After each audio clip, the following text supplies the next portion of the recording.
ഒരു നാട് തൊയ്യിബാകലാണ്, ബൽദത്തുനു തൊയ്യിബാ, പരിശുദ്ധമായ നാടായി നമ്മുടെ നാട് മാറേണ്ടതുണ്ട്. ഒന്നാമതായി സഹോദരങ്ങളെ, അത് കഴിഞ്ഞാൽ രണ്ടാമതാകട്ടെ ഈ നാട് മാത്രമല്ല, ഈ നാട്ടിലൂടെ നമ്മൾ നടന്നു പോകുമ്പോ നമ്മുടെ ചെരുപ്പിൽ പറ്റുന്ന, നമ്മുടെ കാൽപാദത്തിൽ പറ്റുന്ന മണ്ണുണ്ടല്ലോ, ഈ മണ്ണ് പരിശുദ്ധമാകണമെന്ന, ഈ മണ്ണ് പരിശുദ്ധമാകണമെന്ന പരിശുദ്ധമായ മണ്ണിനെ പറ്റിയാണ് അല്ലാഹു രണ്ടാമതായി പറഞ്ഞത്.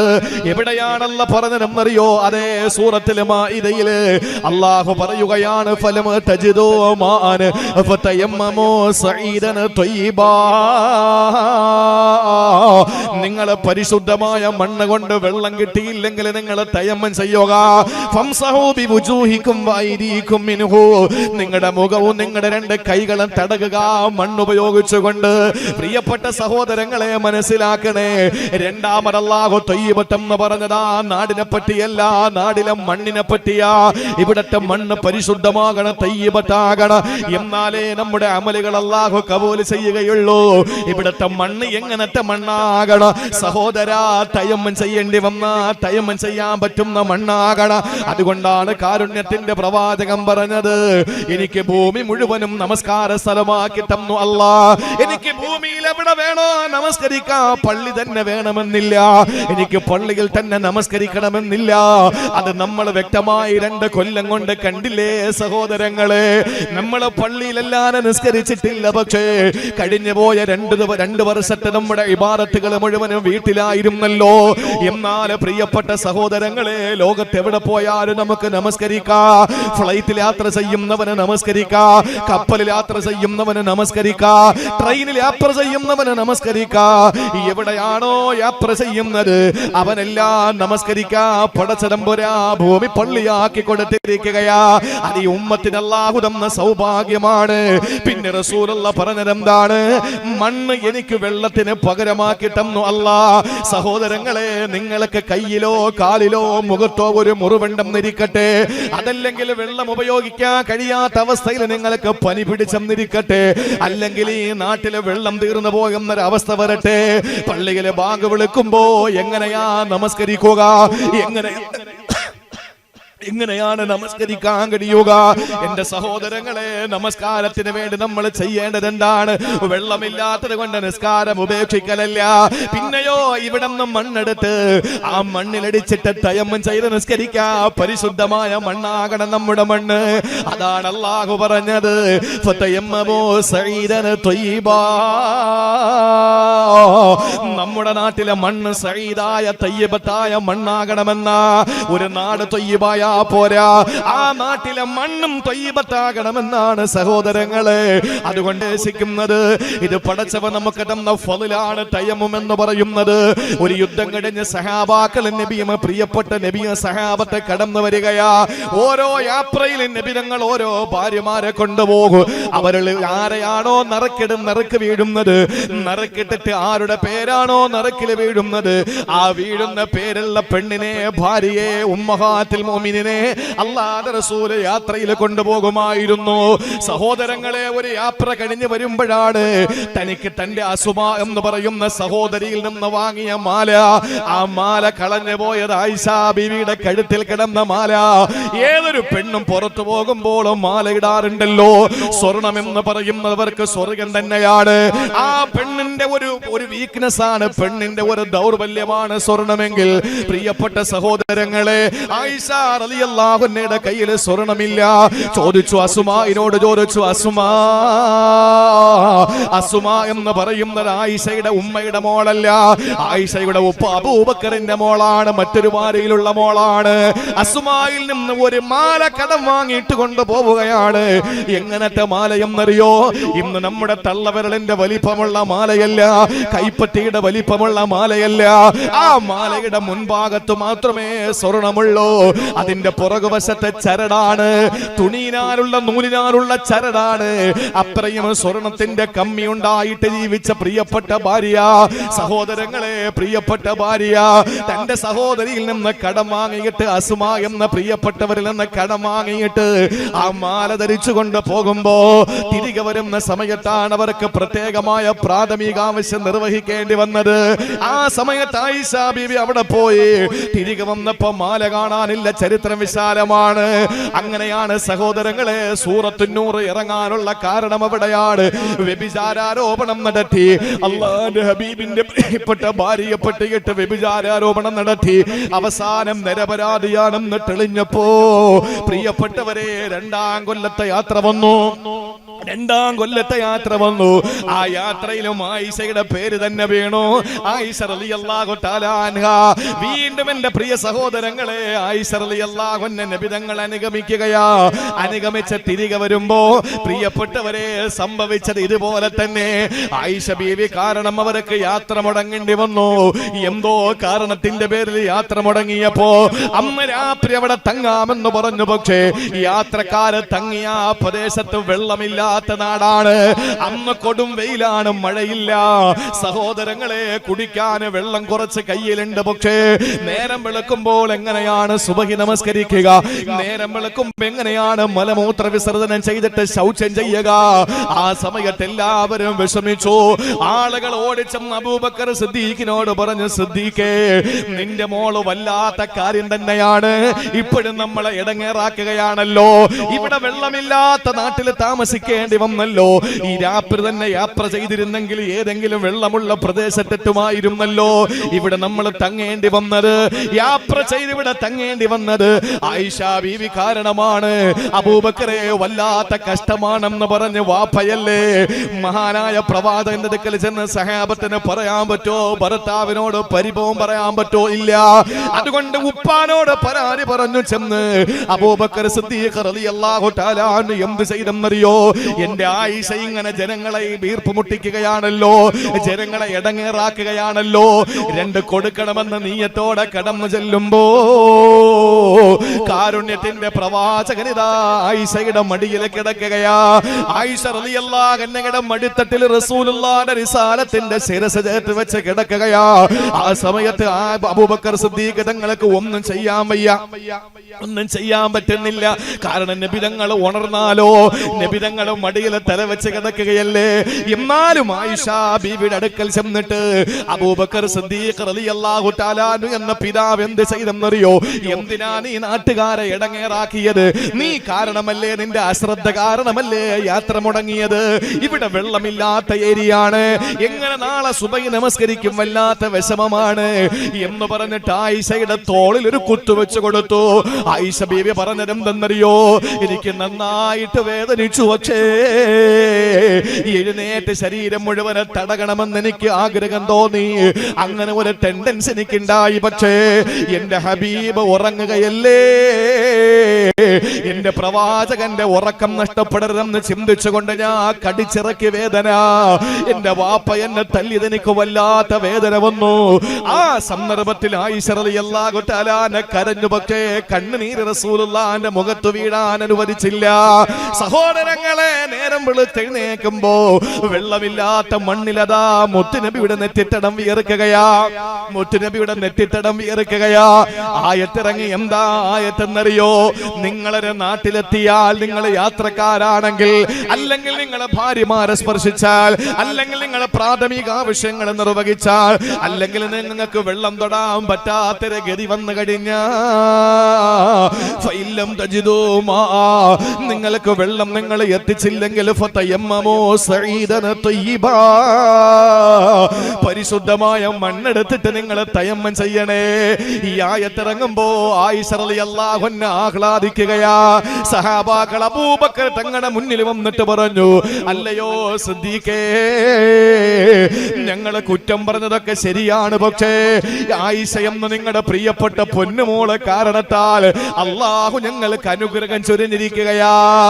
അബൂബക്കറെ, മക്കളിന്റെ കുടുംബം വീണ്ടും ഞങ്ങളെ പരാജയപ്പെടുത്തിയിരിക്കുകയാ. ആയിഷ ബീവി ഇവിടെ നിന്നത് കൊണ്ടല്ലേ ഇവിടെ കിടക്കേണ്ടി വന്നത്, ഇവിടെ കിടന്നത് കൊണ്ടല്ലേ വെള്ളമില്ലാത്ത മണ്ണിൽ ഞങ്ങൾ പരാതിപ്പെട്ടത്. അങ്ങനെ പരാതിക്ക് പരിഹാരമല്ലേ പരിശുദ്ധ ഖുർആനിൽ തയമ്മത്തിന്റെ ആയത്തിറങ്ങിയത്. ആയിഷ ബീവിയാണ് തയമ്മമിന്റെ ആയത്തിറങ്ങാൻ കാരണക്കാരിയെങ്കിൽ എന്റെ പ്രിയപ്പെട്ടവരെ മണ്ണ് പരിശുദ്ധമാകണം, മണ്ണ് പരിശുദ്ധമാകണം. ആയിഷ റളിയല്ലാഹു തആല അൻഹ ഈ തയമ്മുമിന്റെ കാരണക്കാരി ആയിഷ റളിയല്ലാഹു അൻഹയാണ്. പള്ളിയിലൊക്കെ ഒരു നമ്മുടെ ജീവിതത്തിൽ നമ്മുടെ ചെറുപ്പക്കാരാണെങ്കിലും പ്രായമുള്ളവരാണെങ്കിലും മതപരമായിട്ടുള്ള നമ്മുടെ ആവശ്യമായ എല്ലാ കാര്യങ്ങളും നമ്മൾ പഠിച്ചിരിക്കണം. അതിൽ ഒരു അശ്രദ്ധയും നമ്മൾ വിചാരിക്കരുത്. പഠിക്കാൻ മനസ്സുണ്ടാകണം, അത് നമ്മുടെ ആവശ്യമാണ്.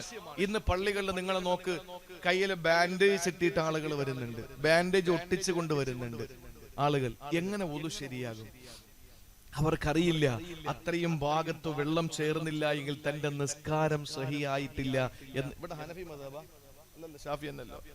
അപ്പൊ ആ മസാല നമ്മൾ പഠിക്കണ്ടേ? എന്തിനു വിഷമിക്കണം?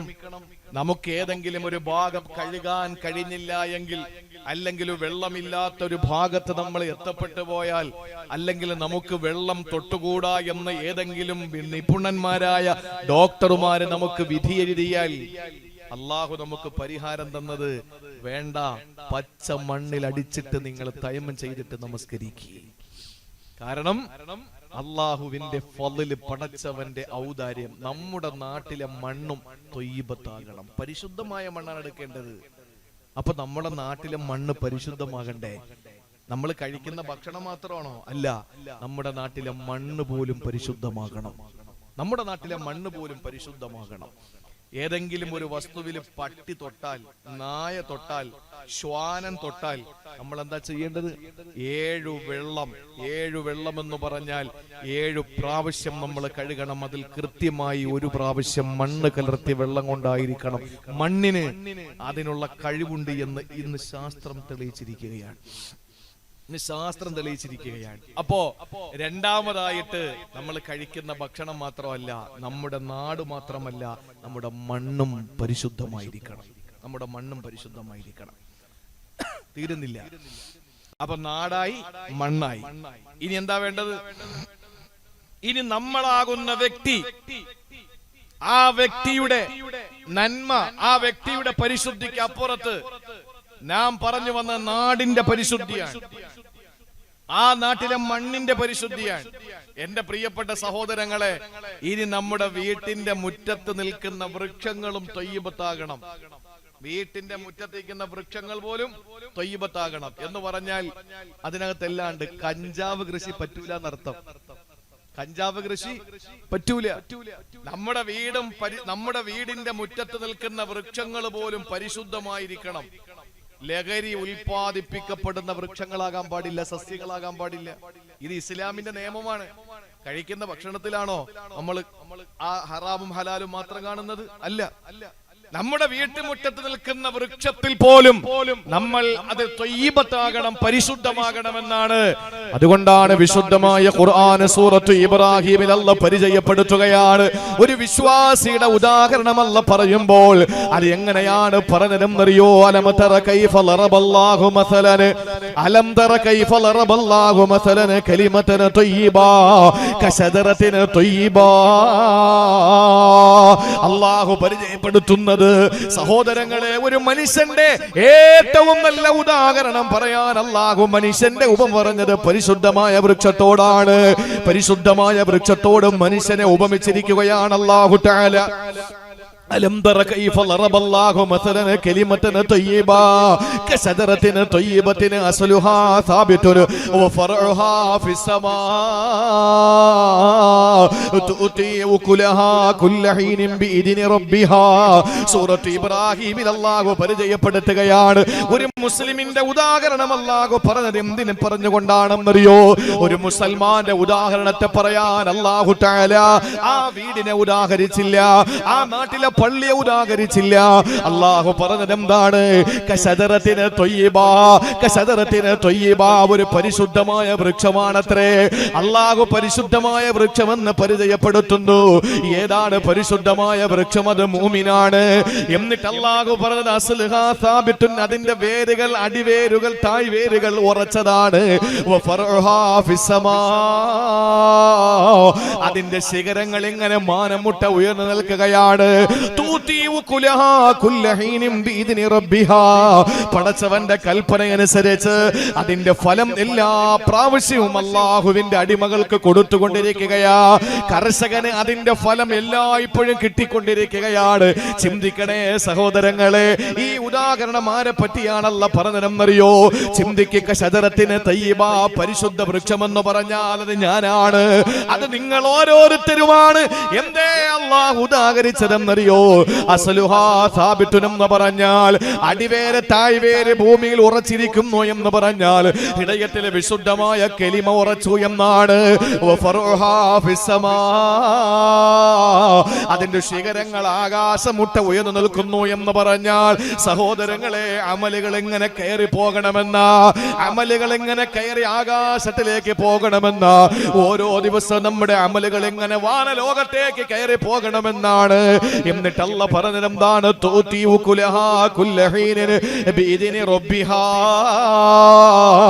എല്ലാ കർഷകർക്കും ആവശ്യമായത് എല്ലാ സമയത്തും ഫലമായി കൊടുക്കുന്ന ഒരു മനോഹരമായ വൃക്ഷം പോലെ ഞാൻ ഈ നാട്ടിലുള്ള ജനങ്ങൾക്ക്, ആണുങ്ങൾക്ക്, പെണ്ണുങ്ങൾക്ക്, ഹിന്ദുക്കൾക്ക്, ക്രിസ്ത്യാനികൾക്ക്, മതമുള്ളവന് ഇല്ലാത്തവന് ഞാൻ ഉപകാരിയാകണമെന്ന സഹോദരങ്ങളെ, കർഷകർക്ക് യഥേഷ്ടം ഭക്ഷണം കൊടുക്കുമ്പോൾ, യഥേഷ്ടം ഫലം കൊടുക്കുമ്പോൾ ഒരു വിശ്വാസി എങ്ങനെയാകണം? അവന് പരിശുദ്ധമായ കാര്യങ്ങൾ ചെയ്യണമെന്ന, അവന്റെ നോട്ടം പരിശുദ്ധമാകണം, അവന്റെ ഭാഷണം പരിശുദ്ധമാകണം, അവന് എല്ലാം, അവനിൽ നിന്ന് മറ്റുള്ളവരെ നേരിടുന്നത് മുഴുവൻ പരിശുദ്ധമാകണം, ത്വയ്യിബാകണമെന്ന എന്റെ പ്രിയപ്പെട്ട സഹോദര, ഒരു നിമിഷം ഒന്ന് ചിന്തിക്ക്. നമ്മെ സംബന്ധിച്ചിടത്തോളം അല്ലാഹു നമ്മളെ ഉദാഹരിക്കാൻ വേണ്ടി പറഞ്ഞത് പരിശുദ്ധമായ വൃക്ഷമാണെങ്കിൽ ആ വൃക്ഷത്തിന്റെ അടിവേര് തായ്വേര് ഭൂമിയിൽ ഉറച്ചതുപോലെ എന്റെയും നിങ്ങളുടെ ഹൃദയത്തിൽ ഈമാൻ ഉണക്കണമെന്നാണ്. അതിന്റെ ശിഖരങ്ങൾ വാനലോകത്തേക്ക് തലയെടുപ്പോടെ നിൽക്കുന്നത് പോലെ നമ്മുടെ അമലുകൾ ആകാശത്തിലോട്ട് കയറി പോകണമെന്ന, ഓരോ ദിവസം നമ്മുടെ അമല് കയറിപ്പോണ്ടേ.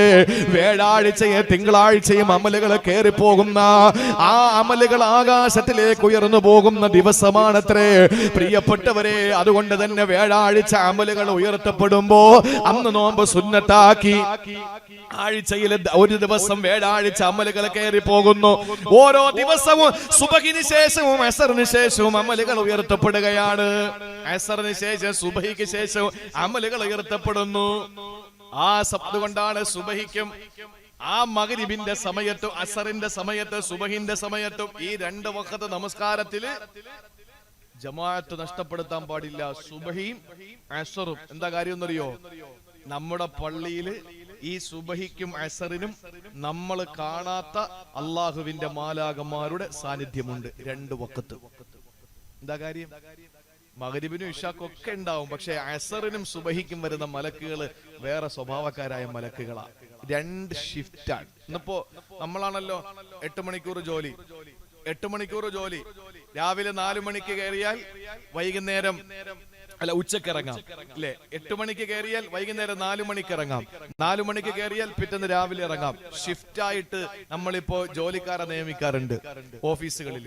ആദ്യമായി ഷിഫ്റ്റ് ആയിട്ട് ജോലിക്കാരെ നിയമിച്ചത് അല്ലാഹുവാ നമുക്ക് പരിചയപ്പെടുത്തി തന്നത്. സുബഹി നമസ്കാരത്തില് രാത്രി ഡ്യൂട്ടി ഇട്ട മലക്കുകൾ തിരിച്ച് കയറി പോകുന്ന സമയമാണ്. ഏത്? സുബഹി നിസ്കാരം കഴിഞ്ഞിട്ട്. സുബഹി നിസ്കാരം ജമാഅത്തായി നമസ്കരിക്കുമ്പോ ആ സമയത്ത് അള്ളാഹുവിന്റെ മലക്കുകൾ, ഏത് മലക്കുകൾ? എനിക്ക് തലേ ദിവസം രാത്രി എന്റെ എല്ലാ കൃത്യമായ എന്റെ അമലുകൾ രേഖപ്പെടുത്താൻ വേണ്ടി അള്ളാഹു നിയോഗിച്ച മലക്ക് സുബഹിക്ക് ജമാഅത്തിൽ എന്നോടൊപ്പം കൂടും. എന്നിട്ട് എന്ത് ചെയ്യും? ആ മലക്ക് രാത്രിയുടെ ഡ്യൂട്ടി കഴിഞ്ഞിട്ട് സുബഹി കഴിഞ്ഞ ഒരൊറ്റ പോക്ക ആകാശത്തിലേക്ക്. അപ്പോ ഇതേ സുബഹി വഖത്തിന് രാവിലത്തെ ഡ്യൂട്ടിയുള്ള മലക്കുകളും പള്ളിയിലെത്തുന്നു. കാരണം അവര് പോയ ഉടനെ ഈ ഡ്യൂട്ടി അവരേറ്റെടുക്കുകയാണ്. ഇനി ഈ രാത്രി ഇപ്പൊ സുബഹി കഴിഞ്ഞ് പോയ മലക്കുകളുണ്ടല്ലോ, ആ മലക്കുകൾ അടുത്ത അസറിന്റെ വക്കത്തിനാണ് ഇറങ്ങി വരുന്നത്. അസറിന്റെ വക്കത്തിന് വന്ന് കൂടും. അപ്പോ ഈ ഡ്യൂട്ടി ഏറ്റെടുത്ത മലക്കുകള്, സുബഹിക്ക് ശേഷം ഏറ്റെടുത്ത മലക്കുകൾ അസർ നിസ്കാരത്തിന് ജമാഅത്തിൽ കൂടിയിട്ട് അവര് കയറി പോകും. അപ്പോ ഈ മലക്കുകൾ 2 ഷിഫ്റ്റിലുള്ള മലക്കുകളും നമ്മോടൊപ്പം ഹാജരാകുന്ന 2 വഖത്തുകൾ സുബഹിയും അസറുമാണ്. അപ്പോ നമ്മുടെ ജീവിതത്തിൽ എന്ത് വില കൊടുത്തും ഏത് പ്രതിസന്ധി ഉണ്ടായിരുന്നാലും ഈ സമയത്ത് നമസ്കാരം നമ്മൾ മുടക്കാൻ പാടില്ല. കാരണം അള്ളാഹുവിന്റെ അടുക്കൽ രാത്രിയുടെ ഡ്യൂട്ടിയുള്ള മലക്കുകൾ കയറി ചെല്ലുമ്പോ അള്ളാഹ് ചോദിക്കും, നീ വന്നപ്പോൾ എന്റെ അടിമ എന്ത് ചെയ്യുന്നു? നിസ്കാരത്തിലായിരുന്നു. ഏത്? സുബഹി. ശരി, നീ ഇന്നലെ ചെന്നപ്പോ അവൻ എന്തായിരുന്നു? നിസ്കാരത്തിലായിരുന്നു. ഏത്? തലേ ദിവസത്തെ അസർ. അതുപോലെ അടുത്ത മലക്കിനോടും ചോദിക്കും. അപ്പൊ ഓരോ ദിവസവും അമലുകൾ ഉയർത്തപ്പെട്ടുകൊണ്ടിരിക്കുന്നു. ഒരു ആഴ്ചത്തെ മുഴുവനായിട്ടുള്ള അമലുകൾ വ്യാഴാഴ്ച ഉയർത്തപ്പെടും. അപ്പോ ജീവിതത്തിൽ നമ്മുടെ അമലുകൾ ഉയർന്നു പോകണം. അതാണ് പരിശുദ്ധ വൃക്ഷത്തിന്റെ ശിഖരങ്ങളെ ഉപമിച്ചിരിക്കുന്നത്. ഇനി പറയുന്നത് എന്താ? തൂത്തി ഉകുലഹ കുല്ലഹീൻ. എപ്പോഴും അതിന്റെ കർഷകന് ഫലം കൊടുത്തുകൊണ്ടിരിക്കുന്ന മനോഹരമായ വൃക്ഷം. നമ്മളും അങ്ങനെ ആകണം. എങ്ങനെ? എല്ലാവർക്കും ഗുണം ഉണ്ടാകണം. നമ്മളെ കൊണ്ട് ഗുണം ഉണ്ടാകണം. ഗുണമില്ലാത്തവൻ മരിച്ചാൽ, ഗുണമില്ലാത്തവന് മരണപ്പെട്ടാൽ ആ നാട് മുഴുവന് സന്തോഷിക്കുമെന്ന അല്ലാഹുവിന്റെ ഹബീബ് നബി മുഹമ്മദ് മുസ്തഫ സല്ലല്ലാഹു അലൈഹി വസല്ലമ തങ്ങൾ പറയുകയാണ്, ഒരു മനുഷ്യന് മരണപ്പെടുമ്പോൾ ഒന്നുകിൽ അവന് സന്തോഷിക്കുന്നവനാകും, അല്ലെങ്കിൽ സന്തോഷിപ്പിക്കുന്നവനാകും. എങ്ങനെയാണ് സന്തോഷിക്കുക? അവന് നല്ലവനാണെങ്കിൽ അവന് ജീവിതത്തിൽ ചെയ്ത എല്ലാ കർമ്മങ്ങളുടെയും പ്രതിഫലം വാങ്ങാൻ പോവുകയാണ്. അതുകൊണ്ട് അവന് സന്തോഷമാണ്. ഇനി ചില ആളുകളും സന്തോഷിക്കുകയില്ല, മറ്റുള്ളവരെ സന്തോഷിപ്പിക്കും. അവരാരെന്നറിയോ? ഈ നാട്ടിൽ ഗുണമില്ലാതെ കിടക്കുന്ന സാധനങ്ങളാണ്. ആ നാട്ടിലെ ജനങ്ങളെ മുഴുവനും സന്തോഷിക്കുന്നവന്റെ മരണത്തിൽ, ഈ നാട്ടിലെ ഈ കോഴികൾ പോലും, ഈ നാട്ടിലെ നായകൾ പോലും, ഈ നാട്ടിലെ ആട്ടിൻകുട്ടികൾ പോലും സന്തോഷിക്കുമെന്നാണ് നമ്മുടെ മരണത്തിൽ. ഈ നാട് പോലുവഴി ഈ നാടും ഈ നാട്ടിൽ താമസിക്കുന്ന എല്ലാ ആളുകളും സന്തോഷിക്കുമെന്നും മരിച്ചു കിട്ടിയല്ലോ എന്ന്. അപ്പോ നമ്മൾ ജനങ്ങൾക്ക് ഉപകാരമുള്ളവരാകണം. നമ്മൾ ജനങ്ങൾക്ക് ഉപകാരം. അപ്പൊ മുഅ്മിനായ ഒരു മനുഷ്യനെ നമ്മളെ പരിചയപ്പെടുത്താൻ, ഒരു വ്യക്തി എന്നെ പരിചയപ്പെടുത്താൻ അള്ളാഹു പരിചയപ്പെടുത്തിയത് എന്റെ വീട്ടുമുറ്റത്ത് നിൽക്കുന്ന വൃക്ഷം, പരിശുദ്ധ വൃക്ഷത്തോടാണ്. അപ്പോ നമ്മുടെ ജീവിതത്തിൽ പരിശുദ്ധി എന്ന് പറയുന്ന, ത്വയ്യിബത്ത് എന്ന് പറയുന്നത് നമുക്ക് ഒഴിച്ചുകൂടാൻ പറ്റാത്തൊരു കാര്യമാണ്. ജീവിതത്തിൽ ഒഴിച്ചുകൂടാൻ പറ്റാത്ത കാര്യമാണ്. അത് കഴിഞ്ഞോ എന്റെ പ്രിയപ്പെട്ട സഹോദരങ്ങളെ, നമ്മൾ ശ്വസിക്കുന്ന വായു പോലും ത്വയ്യിബത്താകണം. നമ്മൾ ശ്വസിക്കുന്ന വായു പോലും ത്വയ്യിബത്താകണം. നമ്മുടെ നാടായാ പോരാ, മണ്ണായാ പോരാ, വൃക്ഷങ്ങളായാ പോരാ, നമ്മൾ ശ്വസിക്കുന്ന വായു പോലെ പരിശുദ്ധമാകണം. അതിന് പറയുന്നത് റീഹുൻ ത്വയ്യിബാ. വിശുദ്ധമായ ഖുർആനിൽ അല്ലാഹു പരിചയപ്പെടുത്തിയല്ലോ സൂറത്ത് യൂനുസിലൂടെ. അല്ലാഹു പറയുകയാണ്, ഹുവല്ലദീ യുസയ്യിറുകും ഫിൽ ബർരി വൽ ബഹരി ഹത്താ ഇദാ കുന്തും ഫിൽ ഫുൽകി വജറൈന ബിഹിം ബിരീഹിൻ ത്വയ്യിബാ വഫരിഹൂ ബിഹാ.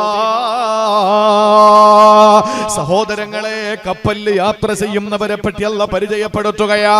ഹുവല്ലദീ യുസയ്യിറുകും ഫിൽ ബർരി വൽ ബഹരി. കരയിലെ കടലിലും നിങ്ങളെ യാത്ര ചെയ്യിപ്പിക്കുന്നവനാണ് അല്ലാഹ്. ഹത്താ ഇദാ കുന്തും ഫിൽ ഫുൽകി, നിങ്ങൾ കപ്പലിലായി കഴിഞ്ഞാൽ നിങ്ങളെ കൊണ്ട് ആ കപ്പൽ ഇങ്ങനെ സഞ്ചരിക്കുമ്പോ എങ്ങനെയാണ് സഞ്ചരിക്കുന്നത്? ബിരീഹിന് ത്വയ്യിബാ, പരിശുദ്ധമായ കാറ്റ് വന്നിട്ട് കപ്പലിനെ ഇങ്ങനെ കൊണ്ടുപോവുകയാ. പരിശുദ്ധമായ കാറ്റ് വന്ന് കപ്പലിനെ കൊണ്ടുപോവുകയാ. സഹോദരങ്ങളെ, പരിശുദ്ധമായ കാറ്റെന്ന് പറഞ്ഞാൽ ഇളം തെന്നലാണ്.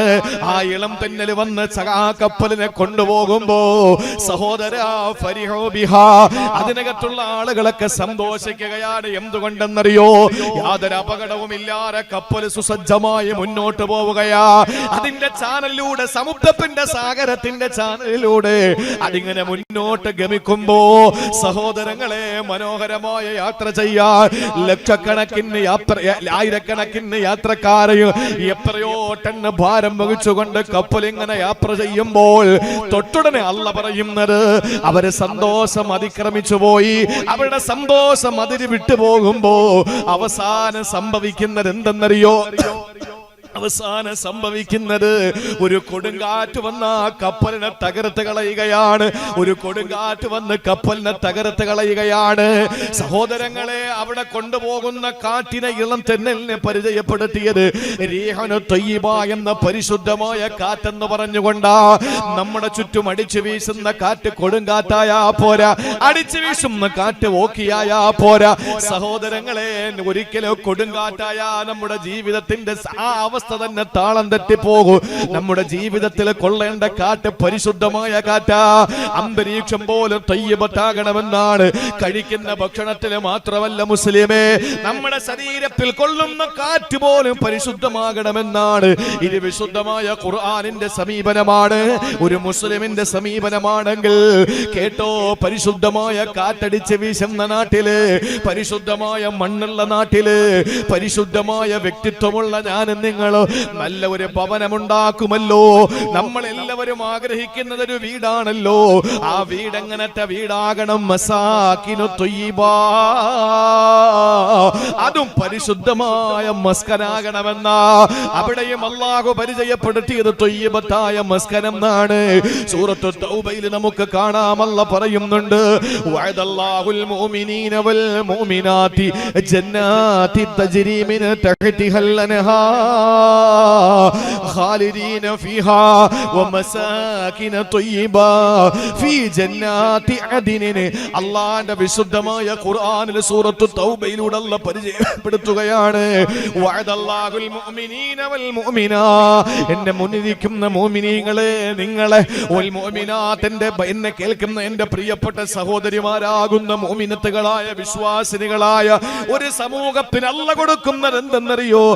അല്ലാഹു വാഗ്ദാനം ചെയ്യുകയാണ്, ജന്നാത്തിന തജ്രി മിൻ തഹ്തിഹൽ അൻഹാർ, അടിവാരത്തെ കളകളാരവം മുഴക്കുന്ന അരുവികളുള്ള തോട്ടങ്ങളെല്ലാം നൽകുന്നതാണ്. ആ തോട്ടങ്ങൾ മാത്രമല്ല, സ്വർഗമെന്ന് പറഞ്ഞാൽ ഒരിക്കലും കൊട്ടാരമാണെന്ന് ചിന്തിക്കണ്ട. സ്വർഗമെന്ന് പറഞ്ഞാൽ അതിനർത്ഥം തോട്ടമെന്നാണ്. സ്വർഗമെന്ന് പറഞ്ഞാൽ ഒരിക്കലും കൊട്ടാരമാണെന്ന് കരുതണ്ട. നമ്മൾ കരുതുന്നത് എന്താണ്? സ്വർഗം എന്ന് പറഞ്ഞാൽ വെള്ള കൊട്ടാരം. അല്ലല്ല, സ്വർഗം എന്ന് പറഞ്ഞാൽ തോട്ടം, ജന്നത്ത്. അതുകൊണ്ടാണ് പള്ളി വെച്ചു കൊടുക്കുന്നവന് എന്താ പറഞ്ഞത്? ഒരു കുരുവിക്കൂടിന്റെ അളവ് ഒരാൾ ഒരു പള്ളി വെച്ചു കൊടുത്താൽ ബനല്ലാഹു ലഹു ബൈതൻ ഫിൽ ജന്ന, തോട്ടത്തിൽ അല്ലാഹു ഒരു കെട്ടിടം പണിത് കൊടുക്കും. അപ്പൊ നമ്മള് ഇവിടെ നിന്ന് ചില അമലുകൾ, ഈ വീട് നിർമ്മിക്കേണ്ട ചില കാര്യങ്ങളുണ്ട്, അത് ചെയ്യാതെ അല്ലാഹ് നീ എനിക്ക് സ്വർഗം താ, അല്ലാഹ് സ്വർഗം താ എന്ന് പറഞ്ഞാൽ വെറും തോട്ടം മാത്രം അല്ലാഹ് തന്നേക്കും. അപ്പൊ വീടുണ്ടാക്കാനുള്ള കാര്യം കൂടെ ചെയ്തിട്ട് പോണം. വീടുണ്ടായാൽ വൃക്ഷത്തൈ നട്ടുപിടിപ്പിക്കണമെന്നല്ലേ ദുനിയാവിൽ? ഏതാ? സുബ്ഹാനല്ലാഹി വൽഹംദുലില്ലാഹി വലാ ഇലാഹ ഇല്ലല്ലാഹ് വല്ലാഹു അക്ബർ ഒരു റിപ്പോർട്ടിൽ, സുബ്ഹാനല്ലാഹ് അത് മറ്റൊരു റിപ്പോർട്ടിൽ. തസ്ബീഹ് ചൊല്ലിയാൽ അവന് നാളെ ആ സ്വർഗത്തിൽ അഥവാ തോട്ടത്തില് അവന് വൃക്ഷങ്ങളെ, സസ്യങ്ങളെ നട്ടുപിടിപ്പിക്കുമെന്ന് നബി മുഹമ്മദ് മുസ്തഫ. അവന് തോട്ടമുണ്ടെന്നേ അർത്ഥമുള്ളൂ സ്വർഗം എന്ന് പറഞ്ഞാൽ. അപ്പൊ എന്താ പറഞ്ഞത്? വിശുദ്ധ ഖുർആൻ പറഞ്ഞു, ഒരു മുഅ്മിനായ മനുഷ്യനും ഒരു മുഅ്മിനായ ആണിനും പെണ്ണിനും അല്ലാഹു വഅദ ചെയ്യുന്നു ജന്നാത്തിൻ, തോട്ടം. തജ്രി മിൻ തഹ്തിഹാ, തോട്ടത്തിന്റെ അടിവാരത്ത് കൂടി ഒഴുകുന്നു അൽ അൻഹാറു, നദികൾ. എന്നിട്ടോ അല്ലാഹ് തോട്ടവും അരുവിയും മാത്രമല്ല തരുന്നത്, ഖാലിദീന ഫീഹാ, ആ തോട്ടത്തിൽ അവരെ ശാശ്വതരാകും. മാത്രമല്ല വമസാകിന ത്വയ്യിബാ, പരിശുദ്ധമായ വീടും അവിടെ ആ തോട്ടത്തിൽ അല്ലാഹു പണി കഴിപ്പിക്കുന്നതാണ്. ഫി ജന്നാത്തി ആദിൻ, ഏദൻ തോട്ടത്തില് അല്ലാഹു തആല മനോഹരമായ ഒരു വീടും നിനക്ക് നിർമ്മിച്ചു തരും. അപ്പൊ മുഅ്മിനാകണം. മുഅ്മിനായ അല്ലാഹു തരുന്നത് മസാകിന ത്വയ്യിബ, പരിശുദ്ധമായ വീട്, പരിശുദ്ധമായ വീട്. എന്നാൽ ആ സ്വർഗത്തിന്റെ പരിശുദ്ധിയുള്ള ഭൂമിയിലെ ചില ഇടങ്ങളുണ്ട്, അതും ത്വയ്യിബത്തായ മസ്കനാണ്. അതേതാണ്? നമ്മുടെ പള്ളി അത് പരിശുദ്ധമല്ലേ? ആ പരിശുദ്ധമായ പള്ളി എന്ന് പറയുന്നത് അള്ളാഹുവിന്റെ പരിശുദ്ധ സ്വർഗത്തിന് സമാനമാണ്. നമ്മുടെ മദ്രസകൾ അത് സ്വർഗത്തിന് സമാനമാണ്. അതുകൊണ്ടാണല്ലോ പറഞ്ഞത്, അള്ളാന്റെ റസൂല് പറഞ്ഞത് എന്താണ്? നിങ്ങൾ നടന്നു പോകുമ്പോ സഹാബത്തെ, ഇൽമിന്റെ സദസ് കണ്ടാൽ നിങ്ങൾ അതിനകത്ത് കയറി ഇരിക്കണം എന്ന് അത്ര വ്യക്തമാക്കി നബി തങ്ങൾ അങ്ങ് പറഞ്ഞു കൊടുക്കാതെ അള്ളാഹുവിന്റെ റസൂല് പറഞ്ഞു, നിങ്ങൾ നടന്നു പോകുമ്പോ ചില തോട്ടങ്ങൾ, സ്വർഗത്തിന്റെ തോട്ടം കാണും, അവിടെ നിങ്ങൾ കയറി ഒന്ന് മേഞ്ഞിട്ട് പോകണം എന്ന് പഠിപ്പിച്ചു നബി മുഹമ്മദ് മുസ്തഫ. അതേതാ? ഈ ഇൽമിന്റെ മജ്ലിസാൻ. മദ്രസകൾ അള്ളാഹുവിന്റെ സ്വർഗത്തിന്റെ തോപ്പ. അതുകൊണ്ടാണ് ഏതെങ്കിലും ഒരു വ്യക്തി ഇൽമു പഠിക്കാൻ വേണ്ടി, വഅള് കേൾക്കാൻ വേണ്ടി ഇറങ്ങി വീട്ടിൽ നിന്ന് വന്ന വഴിയിൽ പാതി വഴിയിൽ മരിച്ചുപോയാൽ നിങ്ങൾ രക്ഷപ്പെട്ടു. കാരണം സ്വർഗത്തിന്റെ വഴിയിലാണ് അവൻ പ്രവേശിച്ചത്, അവന് സ്വർഗം ഉറപ്പാണ്. മദ്രസയിൽ പഠിക്കാൻ പോകുമ്പോ മരണപ്പെട്ടാൽ, ദറസിൽ പഠിക്കാൻ പോകുമ്പോ മരണപ്പെട്ടാൽ രക്ഷപ്പെട്ടു. ഇൽമിനെ തേടിയുള്ള വഴികളിൽ മരണപ്പെട്ടു പോകുന്നവന് സ്വർഗമുണ്ടെന്ന് പറയാൻ കാരണം അവൻ സ്വർഗത്തിലേക്കാണ് നടന്നുപോയത്. നമ്മുടെ മദ്രസകൾ സ്വർഗ സമാനമാണ്, നമ്മുടെ പള്ളികൾ സ്വർഗ സമാനമാണ്, നമ്മുടെ വീടുകൾ സ്വർഗ സമാനമാണ്. അല്ലേ? നമ്മുടെ വീടുകൾ സ്വർഗ സമാനമാണ്, ഒരു സംശയവും വേണ്ട. എന്നാണ് അള്ളാഹു വിശുദ്ധ ഖുർആനിലൂടെ പറഞ്ഞത്? യാ ആദമുസ്കുൻ അൻത വസൗജുകൽ ജന്ന. നിങ്ങൾ സ്വർഗത്തെ നിങ്ങളുടെ ഭാര്യ കൂടി മസ്കനാക്കിക്കോ. മസ്കൻ എന്ന് പറഞ്ഞാൽ വീട്. അപ്പൊ സ്വർഗത്തെ നിങ്ങൾ മസ്കനാക്കിക്കോ എന്ന് പറഞ്ഞാൽ ഭാര്യയും ഭർത്താവും അള്ളാഹുവിന്റെ വിധിവിലക്കുകൾ അംഗീകരിച്ച് ജീവിക്കുന്ന ഒരു വീട് സ്വർഗമാണ്. ഒരു സംശയം അക്കാര്യത്തിൽ വേണ്ട. ഭാര്യ, മക്കൾ, മാതാപിതാക്കൾ സന്തോഷത്തോടു കൂടി ഒരു വീട്ടിൽ കഴിയുന്നു. നമ്മുടെ ഈ കുറക്കോട് എന്ന് പറയുന്ന ഈ പ്രദേശത്ത് ഒരു വാപ്പ, ഒരു ഉമ്മ, അവരുടെ കുഞ്ഞു മക്കള്, അല്ലെങ്കിൽ വാപ്പ, ഉമ്മ, മരുമകൾ, മകൻ, അവരുടെ ഫാമിലി, അല്ലെങ്കിൽ മകൾ, മരുമകൻ, അവരുടെ ഫാമിലി, അങ്ങനെ എല്ലാവരും സന്തോഷത്തോടു കൂടി ദീനനുസരിച്ച് ജീവിക്കുന്നവരായാൽ ഇവർക്ക് കിട്ടുന്ന പ്രതിഫലം എന്തെന്നറിയോ? നാളെ മരണപ്പെടുമ്പോ ജന്നാത്തു അദിനിൻ യദ്ഖുലൂനഹ. ഈ പറഞ്ഞ അദിൻ, ജന്നാത്തു അദിനിൻ, ഈ പറഞ്ഞ സ്ഥലം ഉണ്ടല്ലോ, എവിടെ? ഇപ്പൊ തൊട്ട് മുമ്പ് പറഞ്ഞ എന്താണ്? വമസാകിന ത്വയ്യിബതൻ ഫീ ജന്നാത്തി അദിൻ. ഏദൻ തോട്ടത്തിൽ നിങ്ങൾക്ക് പരിശുദ്ധ ഭവനം തരുമെന്ന് പറഞ്ഞു. ആ ഭവനത്തിൽ പോകാൻ കാരണം ജന്നാത്തു അദിനി യദ്ഖുലൂനഹ വമൻ സലഹ മിൻ ആബാഇഹിം വസുവാജിഹിം വദുരിയാതിഹിം. വിശുദ്ധ ഖുർആൻ. അവന്റെ കുടുംബം, ഭാര്യയാണെങ്കിൽ ഭർത്താവാണെങ്കിൽ ഭാര്യ, മക്കള്, മാതാപിതാക്കൾ എല്ലാവരോടൊപ്പം സുഖമായിട്ട് അവര് സ്വർഗത്തിൽ താമസിക്കുമെന്നാണ്. അപ്പൊ അവിടെ പോകണമെങ്കിൽ ഇവിടെ നമ്മുടെ വീട് സ്വർഗമാകണം. അതിന് നമ്മുടെ വീട് ത്വയ്യിബത്താകണം, നമ്മുടെ ഭവനം ത്വയ്യിബത്താകണം. എന്റെ പ്രിയപ്പെട്ടവരെ, നാട് ത്വയ്യിബത്തായ പോരാ, നമ്മുടെ നാട് ത്വയ്യിബത്തായ പോരാ, നമ്മുടെ മണ്ണ് ത്വയ്യിബത്തായ പോരാ, നമ്മുടെ വീട്ടിന്റെ മുന്നിൽ നിൽക്കുന്ന വൃക്ഷം ത്വയ്യിബത്തായ പോരാ, ആ വൃക്ഷത്തിൽ തഴുകി തലോടി പോകുന്ന ഇളം തെന്നലാകുന്ന ആ കാറ്റുകൾ പരിശുദ്ധമായ പോരാ. നമ്മുടെ വീട് പരിശുദ്ധമാകണ്ടേ. പരിശുദ്ധമായ ഭവനമായാൽ നാളെ അള്ളാന്റെ സ്വർഗലോകത്ത് ആ കുടുംബാദികളോടൊപ്പം നാളെ കിടക്കാൻ പറ്റുമെന്നാണ്. എന്റെ പ്രിയപ്പെട്ടവരെ, അങ്ങനെ വീടായി, ഒരു നാടായി, നാട്ടിലെ മണ്ണായി, ഒരു മനോഹരമായ വീടായി, വീടിന്റെ മുറ്റത്ത് മരങ്ങളായി, എല്ലാമായി. ഇനിയൊരു കല്യാണം കഴിക്കണ്ടേ? ഇനിയൊരു വിവാഹം കഴിക്കണം. അതിനെന്താ വേണ്ടത്? കഴിക്കാൻ പോകുന്ന പെണ്ണും ത്വയ്യിബത്താകണം. ഇത് എത്രയും ഖുർആനാണ് ഈ പറയുന്നത്. കഴിക്കുന്ന ഫുഡ് ഹലാൽ ഫുഡ് മാത്രമല്ല, അത് മനസ്സിലാക്കാൻ വേണ്ടി ഞാൻ പറയാം. നിങ്ങൾ വിവാഹം കഴിക്കുന്ന പെണ്ണ് അതാകണം, ത്വയ്യിബത്താകണം. അതാണ് അല്ലാഹ് സൂറത്തുൻ നിസായിലൂടെ പറഞ്ഞത്, ഫൻകിഹൂ മാ ത്വാബ ലക്കും മിനൻ നിസാ മസ്നാ വസുലാസ വറുബാ ഫഇൻ ഖിഫ്തും അല്ലാ തഅദിലൂ ഫവാഹിദ. അല്ലാഹ് പറയുകയാണ്, ഫൻകിഹൂ, നിങ്ങൾ നിക്കാഹ് കഴിക്കുക, മാ ത്വാബ ലക്കും, നിങ്ങൾക്ക് പരിശുദ്ധമായതിനെ. ത്വാബ എന്ന് പറഞ്ഞാൽ ത്വയ്യിബത്തായതിനെ, ത്വാബ എന്ന് പറഞ്ഞാൽ പരിശുദ്ധമായതിനെ. സ്ത്രീകളിൽ നിന്ന് പരിശുദ്ധവതികളെ കല്യാണം കഴിക്കണം. ഗൗരവത്തോടെ കേൾക്കണേ, ഒരല്പം ഒന്ന് ശ്രദ്ധിക്കണം. ഇന്ന് പാർലമെന്റിൽ തീരുമാനം വന്നോ ഇല്ലെന്ന് അറിയില്ല. വന്നാ എന്ത് പറഞ്ഞേ? 2 ദിവസം 2 വർഷം 2 വർഷം കഴിഞ്ഞ്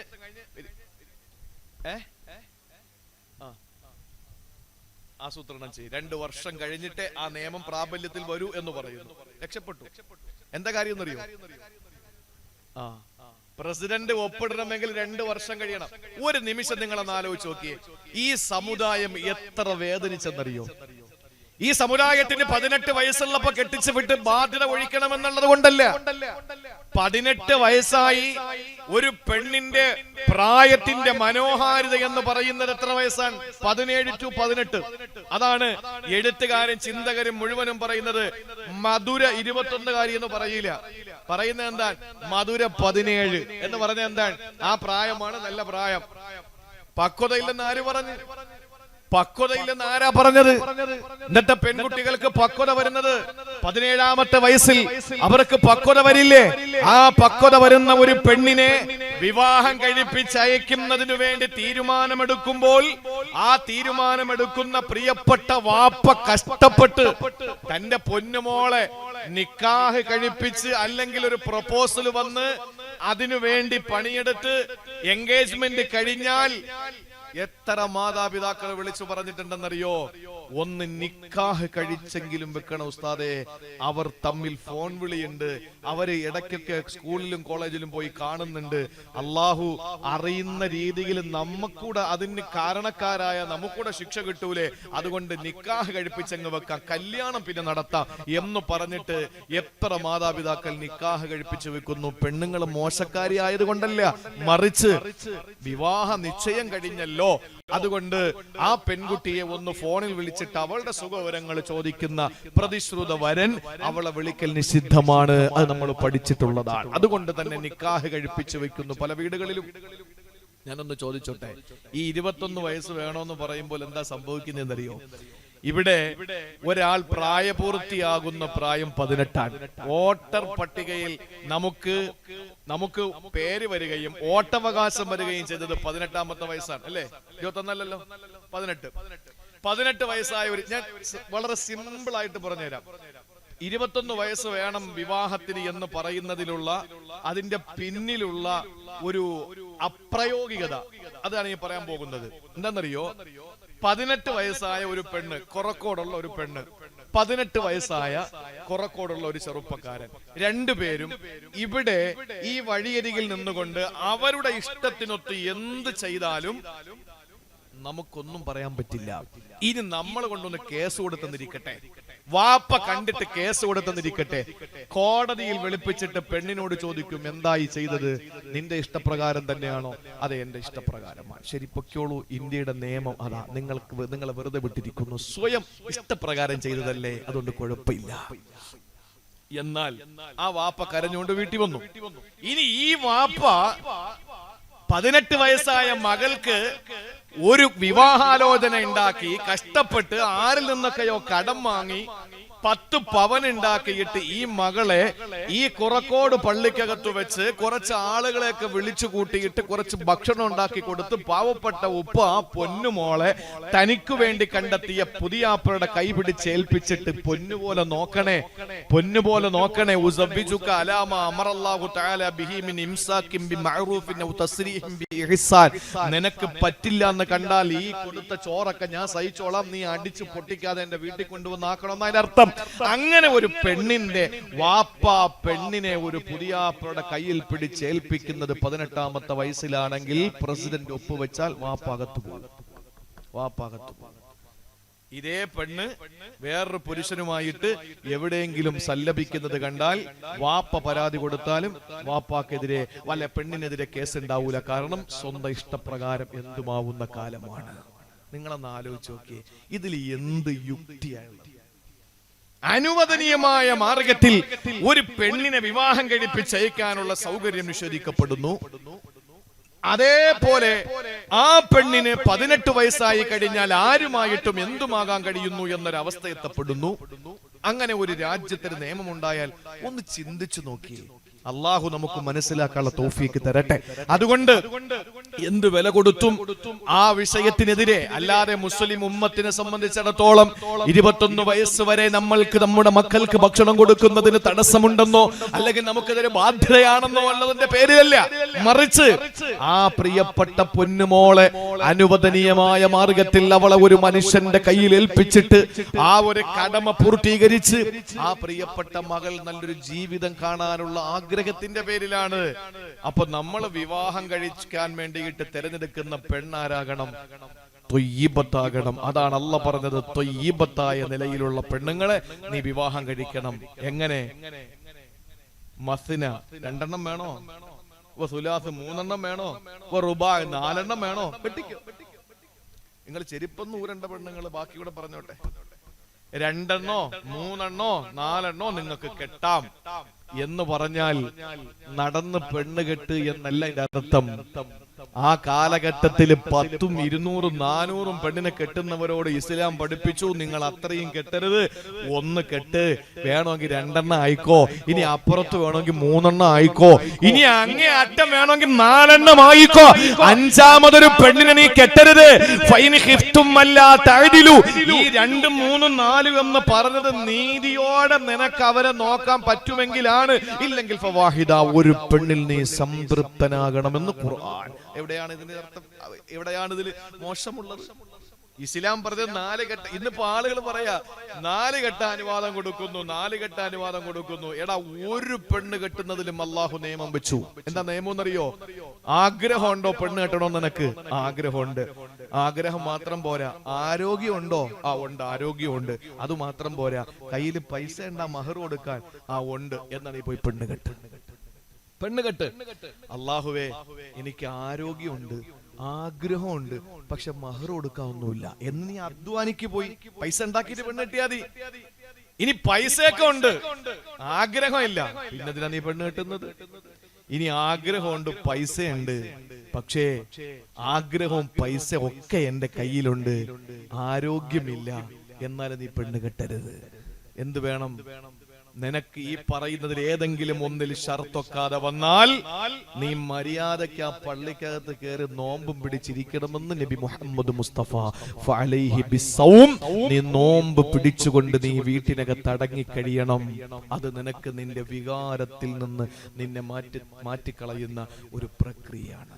നോമ്പ് പിടിച്ച് നീ ഇബാദത്തെടുത്ത് നീ നിന്റെ വികാരത്തിൽ നിന്ന് മാറി നിൽക്കണം. ആരോഗ്യമില്ലെങ്കിലും കൊടുക്കാം മഹർ നിന്റെ കയ്യിലില്ലെങ്കിലും. ഇത് പറയുന്ന മുസ്ലിമീങ്ങളുടെ ഇസ്ലാമിനോട് പറയാണ്, നടന്ന് പെണ്ണ് കെട്ടാൻ ഇസ്ലാം അനുവാദം കൊടുക്കുന്നു എന്നല്ല. 100ഉം 200ഉം കെട്ടി സമൂഹത്തിന്റെ മുമ്പിൽ വന്നിട്ട് പറഞ്ഞു അരുത്, അങ്ങ് അറ്റം പോയ 4. ഈ 4 എന്ന് പറയുന്നത് തന്നെ നിനക്ക് നീതിയോടുകൂടി, നീതി എന്ന് പറഞ്ഞാലേ നിസ്സാര കാര്യമല്ല. ഒളിച്ചു പോയി പെണ്ണ് കെട്ടുന്നവരെ സൂക്ഷിക്കണം. അറിയില്ല എന്ന് പറഞ്ഞിട്ട് ഇവിടെ ഒരു പെണ്ണ് വേറെ എവിടെയെങ്കിലും പോയി ഒരു പെണ്ണ് കെട്ടിയാൽ സൂക്ഷിക്കണം. രാത്രി ഓഹരിച്ചു കൊടുക്കുന്നതിൽ നിങ്ങൾ തുല്യത കാണിക്കണം. രാത്രി ഓഹരിച്ചു കൊടുക്കുന്നതിൽ, കഴിക്കുന്ന ഫുഡിൽ ഒരു പെണ്ണിന്റെ വീട്ടിൽ വേളയും മറ്റൊരുത്തിന്റെ വീട്ടിൽ വാളയും വാങ്ങിക്കൊടുത്താലും നീ അള്ളാഹുവിന്റെ മുമ്പിൽ സമാധാനം പറയേണ്ടി വരും. ഒരു സംശയമില്ല. ഒരുത്തിയുടെ വീട്ടിൽ ചൂരയും മറ്റൊരുത്തിയുടെ വീട്ടിൽ പാരയും വാങ്ങിക്കൊടുത്താലും നിനക്ക് പ്രശ്നമാണ്. നീ നീതിയോടുകൂടി നീ വർത്തിക്കണം. കഴിക്കുന്ന ഭക്ഷണത്തിലും കിടക്കുന്ന കിടക്കയിലും നീ അവൾക്ക് കൊടുക്കുന്ന മറ്റുള്ള സൗകര്യങ്ങളിലൊക്കെ നീതി പുലർത്താൻ നിനക്ക് കഴിയോ? എന്നാൽ മാത്രമേ നീ ഒന്നിനപ്പുറത്തിനെ പറ്റി ചിന്തിക്കാൻ പാടുള്ളൂ. ഇല്ലെങ്കിൽ ഫവാഹിദ, ഒരെണ്ണത്തിൽ നീ ഉറപ്പിക്കണം, നീ അത് അവസാനിപ്പിക്കണമെന്ന് വിശുദ്ധ ഖുർആൻ. നമ്മുടെ വിഷയം അതല്ല. എങ്ങനെയുള്ള പെണ്ണാകണം? ഫംഗിഹൂ മാ ത്വാബലകും മിനൻ നിസാ,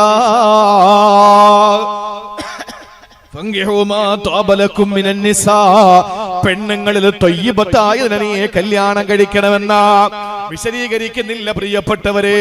അപ്പൊ വീട്ടിനകത്തൊരു ഭാര്യ വന്നു, ആ ഭാര്യ ത്വയ്യിബത്തായി. ആ ഭാര്യയും തൊയ്യിബത്തായി. അത് കഴിഞ്ഞാൽ പിന്നെ ഉള്ളത് എന്താണ്? ആ ഭാര്യയോടൊപ്പം തന്റെ ജീവിതത്തില് അള്ളാഹു 1 കൊല്ലം കഴിയുമ്പോ 9 മാസം 10 ദിവസം കഴിയുമ്പോ നിനക്ക് തരുന്നത് പൊന്നുമക്കളാണ്. ആ മക്കളും തൊയ്യിബത്താകണമെന്ന മഹാനായ സക്കരിയ നബി അലൈഹിസ്സലാമിന്റെ ദുആ പഠിപ്പിക്കുന്നത്. സക്കരിയ നബി അലൈഹിസ്സലാം ദുആ ചെയ്തു. എന്തിനാ ദുആ ചെയ്തതെന്നറിയോ സഹോദരങ്ങളെ? ഒരു സന്താനത്തിന് വേണ്ടി സക്കരിയ നബി ദുആ രക്കുകയാണ്. ഖാല റബ്ബി ഹബിലി മിൻ ലദുങ്ക ദുർരിയതൻ ത്വയ്യിബാ. പടച്ചവനെ, ത്വയ്യിബത്തായ സന്താനത്തെ എനിക്ക് തരണേ അല്ലാ. അവിടെയും ത്വയ്യിബത്തിനെയാണ് പറഞ്ഞത്. വീട് ത്വയ്യിബത്തായാ പോരാ, നാട് ത്വയ്യിബത്തായാ പോരാ, മണ്ണ് ത്വയ്യിബത്തായാ പോരാ, വൃക്ഷങ്ങൾ ത്വയ്യിബത്തായാ പോരാ, വ്യക്തിത്വം ത്വയ്യിബായാ പോരാ, കഴിക്കുന്ന ഭാര്യ ത്വയ്യിബത്തായാ പോരാ, സന്താനങ്ങളും അങ്ങനെ ആകണം. അതുകൊണ്ടാണ് ദുആ ചെയ്തത്. റബ്ബി ഹബിലി മിൻ ലദുങ്ക ദുർരിയതൻ ത്വയ്യിബാ. പടച്ചവനെ, ത്വയ്യിബത്തായ ഒരു ദുർരിയത്തിനെ എനിക്ക് തരണേ അല്ലാ. ഇന്ന് മക്കള് പിഴച്ചു പോകുമ്പോൾ ദ്വാരക്കുന്നു അല്ലേ? എപ്പോഴാ ദ്വാരക്കേണ്ടത്? ദുആ ചെയ്യേണ്ടത് മക്കള് പിഴച്ചു പോകുമ്പോ ആ മക്കളെ കൈ പിടിച്ചിട്ട് നേരെ കൊണ്ടുവന്ന് ഉസ്താദിന്റെ മുമ്പിൽ എത്തിയിട്ട് പറയുന്നു, ഉസ്താദേ, നിങ്ങൾ എങ്ങനെയെങ്കിലും ഒന്ന് ദുആരെന്ന് നന്നാക്കിത്താ, നിങ്ങളൊരു നൂലെങ്കിലും ഓതി കൊടുത്തിട്ടൊന്ന് നന്നാക്കിത്ത. ഇത് പറയേണ്ടത് മക്കള് കഞ്ചാവ് വെച്ച് നടക്കുന്ന പ്രായത്തിലല്ല. അടക്കയാണെങ്കിൽ നമ്മുടെ ഈ അരയിൽ വെക്കാം, പക്ഷെ അടക്ക മരമായ പിന്നെ വെക്കാൻ പറ്റൂല എന്ന് പറഞ്ഞാലും മക്കള് പിഴച്ചിട്ടല്ല ദുആരക്കേണ്ടത്. സക്കരിയ നബി ദുആരന്നത് എപ്പോഴാണ്? ഹന്ന ബീവി മറിയം ബീവിക്ക് വേണ്ടി ദുആരന്നത് എപ്പോഴാണ്? സഹോദരങ്ങളെ, ഇബ്രാഹിം നബി അലൈഹിസ്സലാം ഇസ്മായിൽ എന്ന പ്രവാചകന് വേണ്ടി ദുആരന്നത് എപ്പോഴാണ്? സക്കരിയ നബി തനിക്ക് വരാൻ പോകുന്ന പുത്രനെ പറ്റി ദുആരന്നത് ഭാര്യ ഗർഭിണിയായപ്പോഴല്ല, സഹോദരങ്ങളെ, പ്രസവിച്ചതിന് ശേഷമല്ല, മക്കൾ വളരുമ്പോഴല്ല, വളർച്ച മുരടിക്കുമ്പോഴല്ല, മതപരമായി പിന്നോക്കം നിൽക്കുമ്പോഴല്ല. എപ്പോഴാണ്? വിവാഹ പ്രായമെത്തുമ്പോ, വിവാഹം കഴിക്കുമ്പോ, ആ സമയത്ത് നീ ദുആരക്കണ. റബ്ബി ഹബിലി ദുർരിയതൻ ത്വയ്യിബാ. അല്ലാഹുവേ, ത്വയ്യിബത്തായ സന്താനങ്ങളെ തരണേ അല്ലാ. എന്നാ നീയോ ദ്വാരക്കുന്നില്ല. നിനക്ക് വേണ്ടി ദ്വാരക്കുമ്പോഴെങ്കിലും ഒരു ആമീൻ പറ. അതാണ് നിക്കാഹിന്റെ സദസ്സുകളുടെ നോക്ക്. നിക്കാഹിന്റെ സദസ്സിൽ നോക്ക്, പുതിയാപ്പിളയെ കൊണ്ടിരുത്തിയിട്ട് എല്ലാം കഴിഞ്ഞ് കബുൽത്തും അതുപോലെ തന്നെ കബൂലും ഈജാബും ഒക്കെ കഴിഞ്ഞ് എല്ലാം കഴിഞ്ഞിട്ട് ഞാൻ നിങ്ങളുടെ മകളെ പിന്നെ എന്റെ മകളെ നിങ്ങൾക്ക് വിവാഹം കഴിപ്പിച്ച് തന്നിരിക്കുന്നു എന്നൊക്കെ പറഞ്ഞു സല്ലല്ലാഹു തആല വസല്ലം എല്ലാം പറഞ്ഞിട്ട് ഫാത്തിഹ ഫാത്തിഹ അടിച്ചിട്ട് ഫാത്തിഹയും ഇഖ്ലാസും മുഅവ്വദത്തൈനിയും ഒക്കെ ഓതിയിട്ട് ഖതീബ് ദുആരക്കും. നമ്മൾ കരുതുന്നത് എന്താ? ഇത് മഹല്ലിന്റെ സംവിധാനത്തിന്റെ ഒരു മാമൂലാണത്രേ. ദുആ ചെയ്യാതെ ഇമാമ് സദസ്യത്തിന് എഴുതി വന്നു നോക്കട്ടെ. ആ പള്ളിയിൽ അടുത്ത ഇമാമ് സുബഹിക്ക് വേറെ ഇമാമ് വരും. നിക്കാഹിന്റെ വേദിയിൽ നിന്ന് ഇമാമ് ദുആരക്കാതെ ഇറങ്ങി വന്നു നോക്കട്ടെ, എന്താ സംഭവിക്കുക? ആ പള്ളിയിൽ വേറെ ഇമാമാകും. നീ അങ്ങനെ അല്ലെങ്കിൽ വേറെ ഏതെങ്കിലും വകുപ്പിന്റെ പള്ളിയായിരിക്കണം. ഈ അടുത്ത സമയത്ത് പറഞ്ഞ ഒരു നിക്കാഹിന് വിളിച്ചിരുന്ന സഹോദരൻ, ഞാൻ പറഞ്ഞു ഞാൻ ഉണ്ടാവൂല. അവൻ പറഞ്ഞു ഒന്ന് വന്നെങ്കിൽ കൊള്ളാം. ഞാൻ പറഞ്ഞു ഞാൻ ഉണ്ടാവുമെങ്കിൽ വരാന്ന് പറഞ്ഞു. അപ്പൊ പിറ്റേ തന്നെ വിളിച്ചിട്ട് പറഞ്ഞു നിങ്ങൾ ഇല്ലാത്ത തന്നെ നന്നായി, ആകെ പ്രശ്നമായി. എന്തു പറ്റി? അവര് ദുആ ചെയ്യാത്ത കൂട്ടരാ. അവര് ഈ നിക്കാഹ് കഴിഞ്ഞിട്ട് എനിക്ക് ഒരറ്റ പോക്ക്, ഒരറ്റ ഓട്ടം. അവര് പുതിയാപ്പിളക്ക് പിന്നെ ഈ ദുആരെന്നാൽ എന്ത്, ചെയ്തില്ലെങ്കിൽ എന്ത്? എടാ നീയോ ദുആരക്കുന്നില്ല. റബ്ബി ഹബിലി ദുർരിയതൻ ത്വയ്യിബ, നീ ദുആരക്കുന്നില്ല. എന്നാൽ നിനക്ക് വേണ്ടിയിട്ടല്ലേ ഇമാം ദുആരക്കുന്നത്? അല്ലാഹുവേ, അല്ലാഹുമ്മ ഖ്രിജ് ലഹുമാ ദുർരിയതൻ ത്വയ്യിബതൻ തൻഫഉ ലഹുമാ ഫിദ് ദുനിയ വൽ ആഖിറ. ആഖിറത്തിലും ദുനിയാവിലും ഉപകരിക്കുന്ന മക്കളെ നീ കൊടുക്കണേ ഈ രണ്ട് ദമ്പതികൾക്ക് എന്ന് പറഞ്ഞ് ദുആരക്കുമ്പോ ഇങ്ങനെ ആരൊക്കെ വന്നു ആരൊക്കെ വന്നില്ല വായി നോക്കി ഇങ്ങനെ ഇരിക്കായിട്ട് പിന്നെ ഷൂവും കോട്ടൊക്കെ ഇട്ടിട്ട് ഇരുന്ന ഒന്ന് ആമീൻ ആത്മാർത്ഥ. നീയോ ചെയ്യുന്നില്ല, നിനക്ക് വേണ്ടി ചെയ്യുമെങ്കിൽ ഒരു ആമീനെങ്കിലും പറഞ്ഞൂടെ? ഇത് ഇങ്ങനെയാണ് ദുആരക്കുന്നതെന്ന് അറിയണ്ടേ? എനിക്ക് എന്റെ ഭാര്യയും ഞാൻ ഭാര്യയെ സ്വീകരിക്കാൻ പോകുന്ന ഇന്നത്തെ ദിവസത്തിൽ എനിക്കുണ്ടാകുന്ന അല്ലെങ്കിൽ ഞങ്ങളുടെ രാത്രികളിൽ ഞങ്ങൾക്ക് റബ്ബ് തരാൻ പോകുന്ന കുഞ്ഞ് സന്തോഷമുള്ള അനുഗ്രഹീതനായ കുഞ്ഞാകാൻ വേണ്ടിയിട്ടാണ് ഈ മൊയ്ലിയാരെ ദ്വാരക്കുന്നത് എന്ന സാമാന്യ ഓർമ്മയെങ്കിലും ബോധമെങ്കിലും ചെറുപ്പക്കാർക്ക് വേണ്ടേ? അതുകൊണ്ട് പള്ളികളിൽ കൃത്യമായി കല്യാണത്തിന് മുമ്പ് അവർക്ക് വിവാഹവുമായി ബന്ധപ്പെട്ട നല്ലൊരു ക്ലാസ് കൊടുക്കാനുള്ള സംവിധാനങ്ങൾ ഉണ്ടാക്കണം. പള്ളികൾ വെറും ബാങ്ക് വിളിക്കാനും നിസ്കരിക്കാനും മാത്രമാക്കിയ പോരാ. പള്ളികൾ ഈ നാടിന്റെ സെക്രട്ടേറിയറ്റ് മന്ദിരമാണ്. ഈ കുറക്കോട് എന്ന് പറയുന്ന ഈ മുള്ളിക്കാടുള്ള ഏതെങ്കിലും ഒരു പാവപ്പെട്ട ഹിന്ദു പട്ടിണി കിടന്നാൽ, ഒരു ക്രിസ്ത്യാനി പട്ടിണി കിടന്നാൽ, ഒരു മുസ്ലിം പട്ടിണി കിടന്നാൽ അവർക്ക് നാളെ എന്ത് സൗകര്യം ചെയ്തു കൊടുക്കാമെന്നതിനെ പറ്റി ആലോചിക്കേണ്ട ഇസ്ലാമിന്റെ ഈ നാടിന്റെ സെക്രട്ടേറിയറ്റ് മന്ദിരമാണ് ഈ കാണുന്ന പള്ളി. ആ പള്ളിക്കകത്ത് വെച്ച് ഇവിടത്തെ ദാരിദ്ര്യ നിർമ്മാർജ്ജനം മദീന പള്ളിയിൽ ഹബീബായ നബി തങ്ങൾ പിരിവെടുത്തിട്ടുണ്ട്. വിശദീകരിക്കാൻ സമയമില്ല. അപ്പൊ ഒരു പള്ളി എന്ന് പറയുന്നത് കേവലം നമസ്കാരത്തിനും ബാങ്കിനും മാത്രമല്ല. പള്ളികൾ ഒരു നാടിന് ആവശ്യമായ എല്ലാം ഉണ്ടാവണം.